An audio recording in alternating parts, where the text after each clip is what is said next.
드렸습니다. 아멘. 이 시간 하나님 말씀 함께 보겠습니다. 마가복음 6장 17절에서 29절까지의 말씀입니다. 마가복음 6장 17절에서 29절의 말씀입니다. 저와 여러분이 한 절씩 번갈아가며 교독하시고 마지막 29절은 한 목소리로 읽겠습니다. 전에 헤롯이 자기가 동생 빌립 아내 헤로디아에게 장가든 고로 이 여자를 위하여 사람을 보내어 요한을 잡아오게 가두었으니 이는 요한이 헤롯에게 말하되 동생의 아내를 취한 것이 옳지 않다 하였습니다. 헤로디아가 요한을 원수로 여겨 죽이고자 하였으되 하지 못한 것은 헤롯이 요한을 의롭고 거룩한 사람으로 여기고 돌아와 보호하여 또 그의 말을 들을 때 크게 번민하면서도 달게 들음이로라. 마침 기회가 좋은 날이 왔으니 곧 헤롯이 자기 생일에 대신들과 청부장들과 갈릴리 귀인들로 더불어 잔치할세. 헤로디아의 딸이 친히 들어와 춤을 추어 헤롯과 그의 함께하던 자를 기쁘게 한지라. 왕이 그 소녀에게 이르되 하고 또 맹세하기를 무엇이든지 내가 내게 구하면 내 나라의 절반까지라도 주리라 하거늘. 그가 나가서 그 어머니에게 말하되 내가 무엇을 구하리이까. 그 어머니가 이르되 세례 요한을 구하라. 그가 곧 왕에게 급히 들어가 구하여 이르되 세례 요한의 머리를 소반에 얹어 곧 내게 주기를 원하옵나이다 하니 왕이 심히 금시하니 자기가 맹세한 것과 그 앉은 자들로 인하여 그를 거절할 수 없는지라. 왕이 곧 시위병 하나를 보내어 요한의 머리를 가져오라 명하니 그 사람이 나가 옥에서 요한을 목베어 그 머리를 소반에 얹어다가 소녀에게 주니 소녀가 이것을 그 어머니에게 주리라. 함께 있습니다.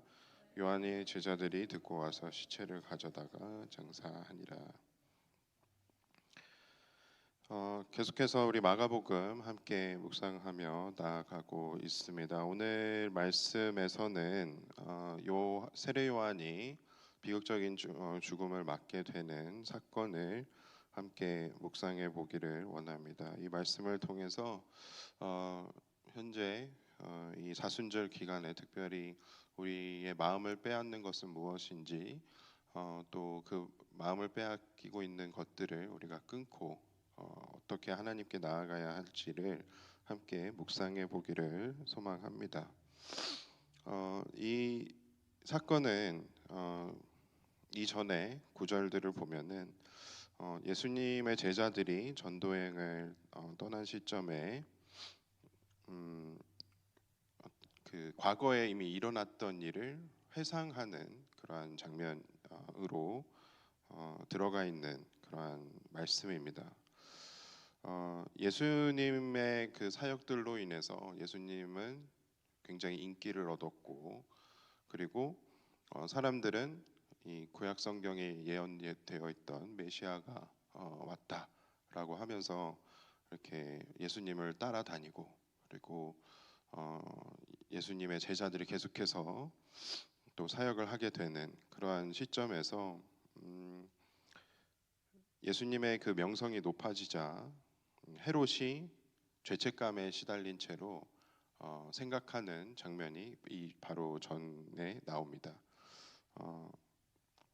예수님을 보면서 헤롯이 내가 목벤 요한이 살아났다라고 죄책감에 시달리면서 하는 그러한 말이 이 전에 언급이 되어지고 있습니다. 그러한 언급이 된 이후에 과연 어떠한 사건이 일어났는지를 이 17절에서 29절까지의 말씀이 기록하고 있는 것이죠. 헤롯은 자기 동생 빌립의 아내 헤로디아에게 장가를 들었습니다. 이것은 분명히 하나님께서 원하시는 방향이 아니었고 그리고 요한은 이 하나님의 말씀과 진리를 가지고 이 부분을 정확하게 이야기를 하고 그렇게 해서는 안 된다라고 비판을 했다라는 것이죠. 그랬을 때에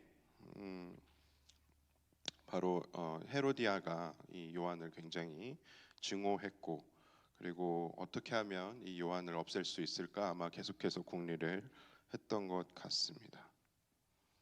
그런데 헤롯 왕은 이 요한을 죽일 생각까지는 없었던 것 같아요. 왜냐하면 20절 말씀을 보면 헤롯이 요한을 의롭게 여겼다라고 기록을 하고 있습니다. 그렇다는 것은 이 요한이 분명히 그냥 말만 하나님의 말씀을 전하는 척 이렇게 하는 사람이 아니라 정말 그의 입술을 통해서 의로운 하나님의 말씀들이 나오고 있고, 또 영적으로 굉장히 권위를 가지고 말을 하는 사람이었다라는 것을 헤롯도 이미 알고 있었다라는 것이죠. 그렇게 헤롯이 요한을 의롭고 거룩한 사람으로 이미 알고 있었고 또 두려워했다라고 이야기를 합니다. 그리고 세례 요한의 말을 들을 때에 크게 번민하면서도 달갑게 들음이러라라고 20절 말씀이 기록을 하고 있습니다. 그럼 번민했다라는 것은 무엇입니까? 바로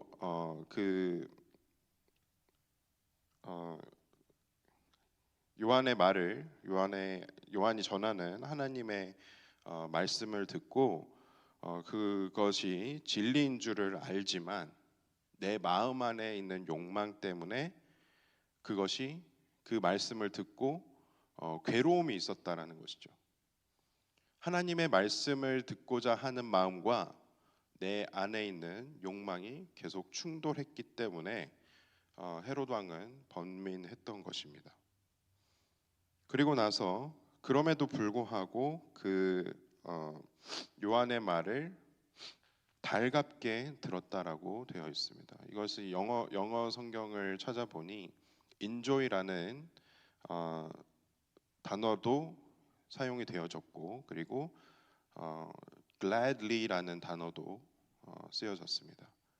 그렇다는 것은 이 요한의 말을 들었을 때 기분 좋게 또 즐겁게 들었다라는 것이죠.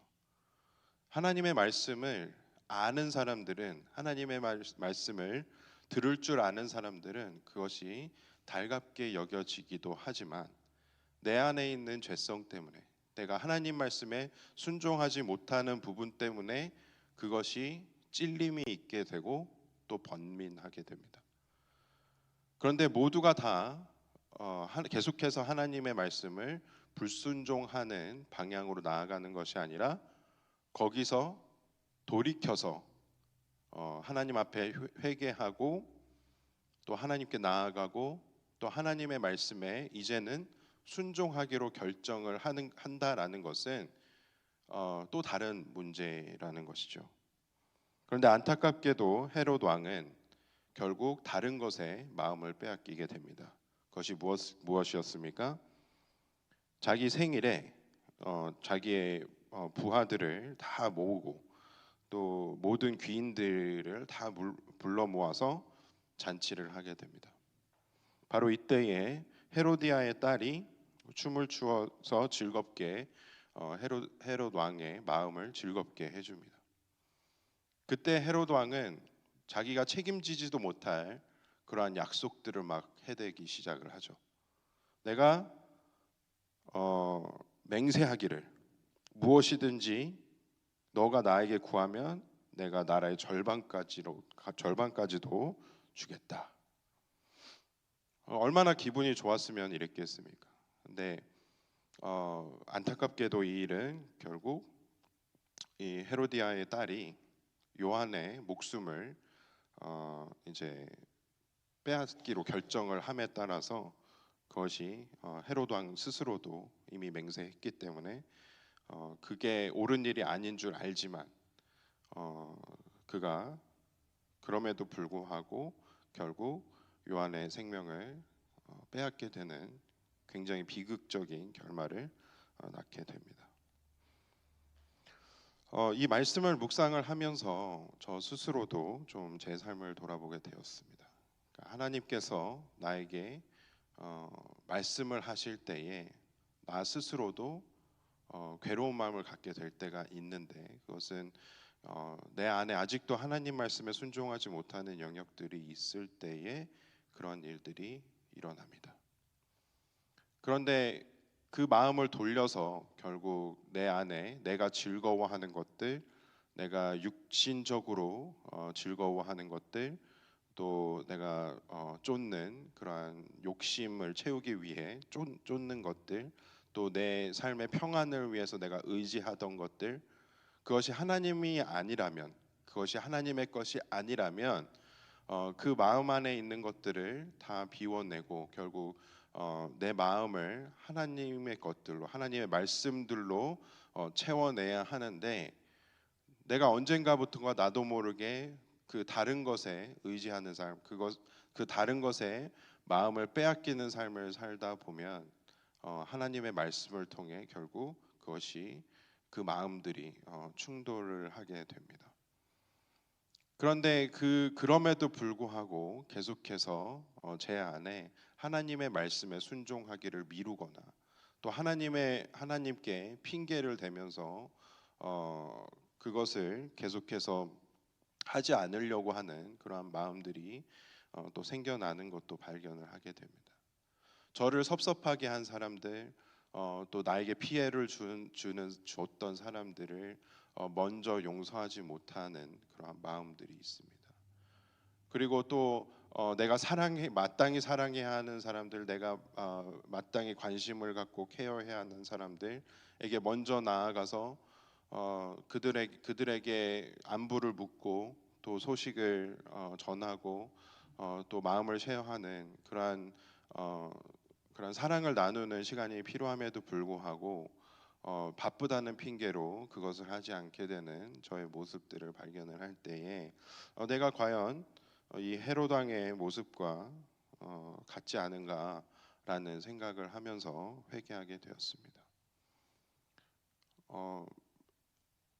헤롯은 비록 이 일로 인해서 요한을 죽이기까지 했지만 사실 이 헤롯 왕의 번민하는 그러한 마음들, 결국 하나님 말씀을 쫓지 않게 되는 삶, 또 하나님의 결국 육신의 즐거움을 쫓아서 마음을 빼앗기면서 결국 큰 죄를 짓게 되는 일들, 그것이 바로 하나님의 말씀을 순종하지 못하고 계속 고집을 부리는, 또 우리의 육신의 즐거움을 쫓는 우리들의 삶의 모습이 아닌가 생각하게 됩니다. 그렇게 지금 이때에 특별히 이 사순절의 기간을 보내면서 우리의 마음에 담겨져 있는 것은 무엇인지 한번 생각해 보았으면 좋겠습니다. 우리의 마음을 현재 빼앗고 있는 것은 무엇인지 확인해 보았으면 좋겠습니다. 잠언 4장 23절에 모든 지킬 만한 것 중에 더욱더 네 마음을 지키라. 생명의 근원이 이에서 남이니라. 빌립보서 4장 6절과 7절 말씀도 동일합니다. 아무것도 염려하지 말고 다만 모든 일에 기도와 간구로 너희 구할 것에 감사함으로 하나님께 아뢰라.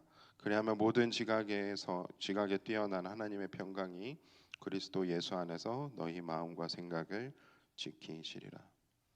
우리의 마음과 생각은 하나님을 향하고자 합니다. 그럴 때에 하나님의 말씀을 들었을 때 그게 참 달갑게 느껴지고 우리 마음이 기쁨으로 넘치게 됩니다. 그런데 우리가 일상으로 돌아갔을 때에 우리의 본격적인 영적 전쟁이 시작이 된다면, 또 우리가 육체적인 유혹에 놓여져 있게 됐을 때에, 또 다른 사람과의 관계 속에서 깨어짐이 있을 때에 우리는 갈등하게 됩니다. 하나님의 말씀을 쫓아야 살아가야 하고 하나님의 말씀에 순종해야 하는 것은 알지만, 그럼에도 불구하고 우리의 마음속에 하나님의 말씀을 순종하고 싶어 하지 않은 마음도 또한 꿈틀대기 시작을 합니다.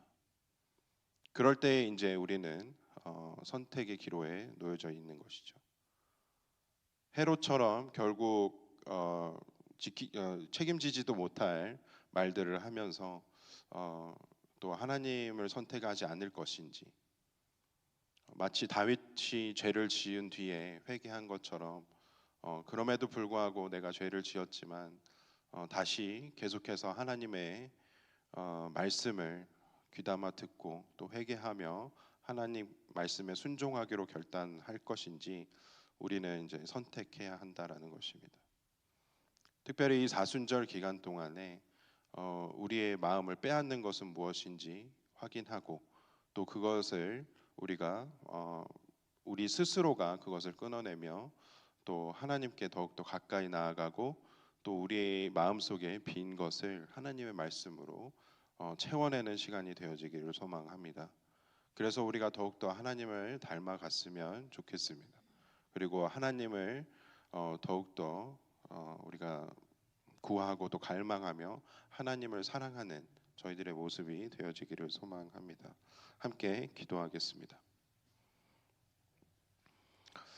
은혜와 사랑이 풍성하신 하나님, 헤롯은 결국 비극적인 결말을 맞이했지만 그것과 다르지 않은 저희들의 삶을 바라볼 때에 더욱더 회개하며 나아갑니다. 하나님, 저희들의 마음을 현재 빼앗고 있는 것들이 있다면 그것이 무엇이 됐던 그것을 모두 내려놓고 모두 비워내고 모두 끊어내고 하나님의 것들로 저희들의 마음을 채워 주시옵소서. 아버지 하나님께 더욱더 가까이 나아가기를 원합니다. 더 하나님의 말씀에 순종하기를 원합니다. 그렇게 하지 못하는 저희들의 연약함을 아시고 또 저희들이 그렇게 하나님 말씀에 순종할 수 있도록 힘을 더하여 주시고 믿음을 더하여 주시고 또 용기를 더하여 주시고 저희들의 마음에 기쁨을 더하여 주시옵소서. 그렇게 저희들의 사순절 기간을 오직 하나님 한 분만 저희들을 붙잡고 동행할 수 있도록 은혜 베풀어 주시옵소서. 그렇게 저희들의 삶을 이끌어 가시는 하나님께 감사드리며 예수 그리스도의 이름으로 기도드렸습니다. 아멘. 하늘에 계신 우리 아버지여, 이름이 거룩히 여김을 받으시오며 나라의 임하옵시며 뜻이 하늘에서 이루어진 것 같이 땅에서도 이루어지이다. 오늘날 우리에게 일용할 양식을 주옵시고 우리가 우리에게 죄 지은 자를 사하여 준 것 같이 우리의 죄를 사하여 주옵시고 우리를 시험에 들게 하지 마옵시고 다만 악에서 구하옵소서. 대개 나라와 권세와 영광이 아버지께 영원히 있사옵나이다.